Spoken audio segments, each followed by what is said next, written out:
اللہ الرحمن الرحیم السلام علیکم ورحمۃ وبرکاتہ۔ محرم الحرام کے روزوں کی فضیلت کیا ہے؟ کب اور کتنے روزے رکھنے چاہیے اور ان روزوں کی نیت کس طرح کی جائے؟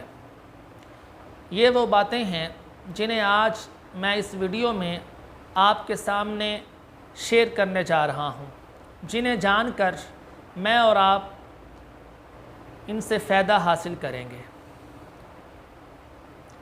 ناظرین، جس طرح فرض نمازوں کے بعد جو نماز افضل ہے وہ رات کی نماز ہے، یعنی کہ نماز تہجد، اسی طرح رمضان المبارک کے روزوں کے بعد جو روزے افضل ہیں وہ اللہ کے مہینے محرم الحرام کے روزے ہیں۔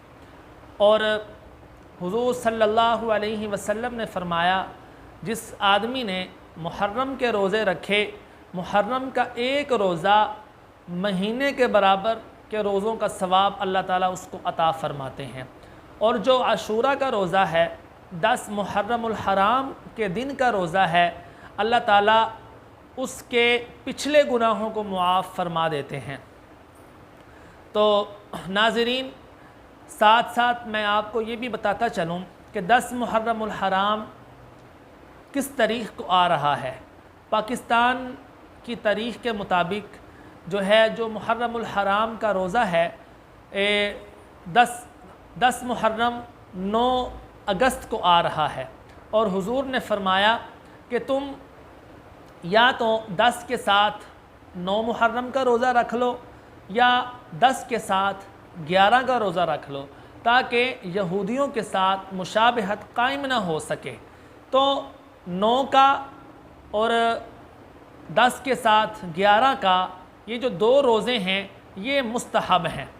تو ناظرین، میں نے تاریخ بھی آپ کے سامنے ذکر کی، اب میں اس روزے کو، ان روزوں کو رکھنے کی نیت آپ کو بتاتا ہوں۔ دیکھیں، جو نیت ہے وہ ضروری نہیں ہے کہ زبان سے ہی کی جائے، نیت دل کے ارادے کا نام ہے۔